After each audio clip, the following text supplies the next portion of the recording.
Assalamualaikum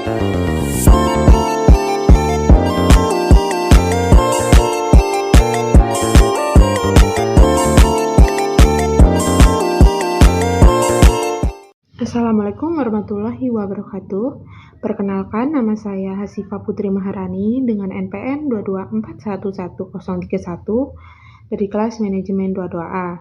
Di sini saya ingin mengerjakan tugas mata kuliah Technopreneurship, yaitu materi dari yang pertama ada pengonsepan ide. Yaitu tahap awal pengembangan produk adalah pengonsepan ide. Ini melibatkan diskusi, brainstorming, dan eksplorasi berbagai konsep yang dapat menjadi solusi untuk kebutuhan pelanggan. Lanjut. Ada analisis kompetisi. Yang pertama, identifikasi pesaing. Kenali siapa saja kompetitor yang menawarkan produk atau layanan yang serupa. Lalu yang kedua, analisis kekuatan dan kelemahan. Pelajari produk, harga, kualitas, dan keunikan yang harus dimiliki oleh pesaing. Dan yang ketiga, temukan celah pasar. Cari peluang yang belum terpenuhi oleh produk kompetitor saat ini.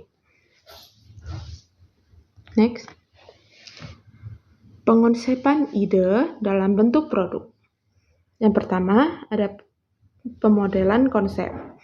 Mengubah ide menjadi rancangan visual atau prototipe awal. Lalu ada evaluasi konsep. Menilai kelebihan dan kekurangan dari konsep yang ada. Dan yang terakhir ada penyempurnaan. Memperbaiki dan menyempurnakan konsep berdasarkan evaluasi. Next.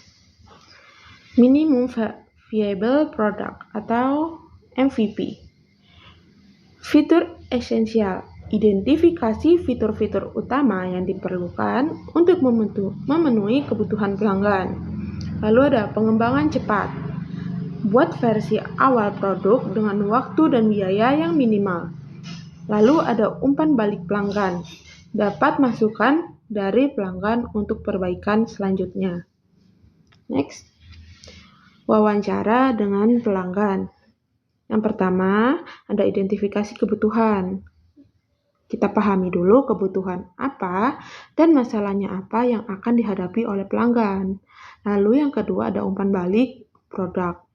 Dapatkan tanggapan langsung dari pelanggan terhadap produk, agar kita tahu kurang dan lebihnya produk yang kita miliki. Lalu yang ketiga ada perbaikan berkelanjutan. Gunakan umpan balik untuk memperbaiki dan meningkatkan produk. Next, analisis profit. Biaya produk, harga jual, dan margin keuntungan. Nah, biaya produk ini seperti biaya bahan baku, tenaga kerja, dan lain-lainnya.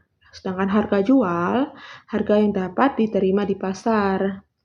Jadi kita harus mengimbangi harga yang diterima oleh pasaran agar kita sesuai dengan apa yang kita jual.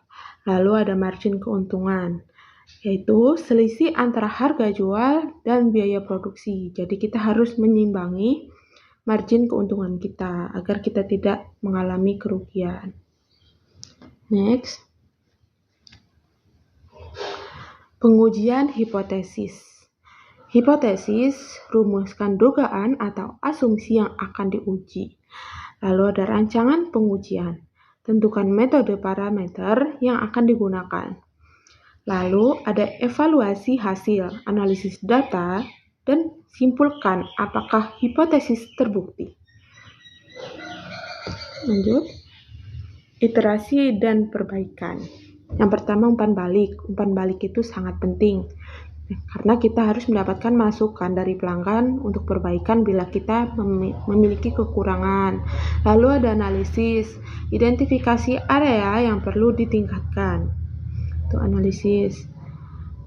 Lalu ada revisi, perbaikan dan kembangkan produk berdasarkan umpan balik. Jadi kalau ada kekurangan pada produk kita perlu memperbaiki dan kita perlu memperkembangkan produk kita untuk jangka panjang perusahaan kita atau usaha kita.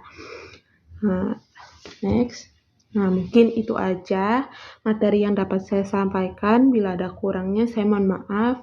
Saya akhiri, wassalamualaikum warahmatullahi wabarakatuh.